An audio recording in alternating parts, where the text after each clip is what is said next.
বিসমিল্লাহির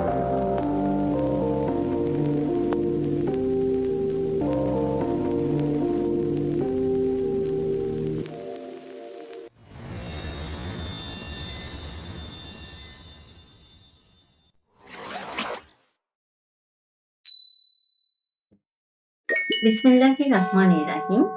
সমস্ত প্রশংসা আল্লাহ তাআলার জন্য, যিনি আমাদেরকে একবার নয় বারবার ফিরে আসার সুযোগ দেন। দুরূদ ও সালাম বর্ষিত হোক আমাদের প্রিয় নবী হযরত মুহাম্মদ সাল্লাল্লাহু আলাইহি ওয়াসাল্লামের উপর, যিনি শিখিয়েছেন সংগ্রামই আসল ইবাদত। প্রিয় ভাই ও বোনেরা, সব গুনাহ হঠাৎ করে হয় না। বেশিরভাগ গুনাহ অভ্যাসে হয়ে যায়।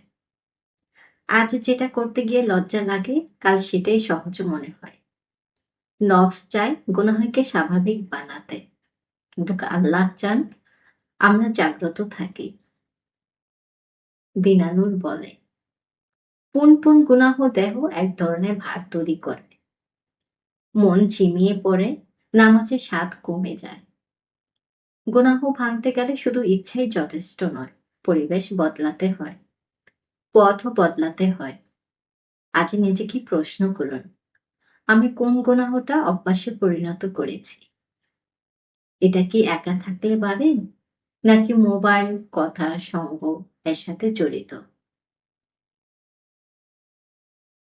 আজকে মূল আমল, একটি গুনাহ থেকে দূরে যাওয়ার পদক্ষেপ। আজ একটি গুনাহ বেছে নিন, সব নয়, একটি।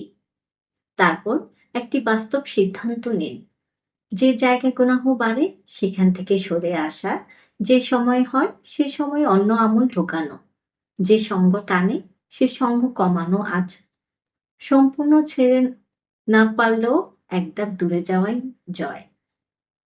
বলুন, হে আল্লাহ, আমি গুনাহ ভালোবাসি না, আমি দুর্বল, আমাকে নিজের বিরুদ্ধে শক্তি দাও।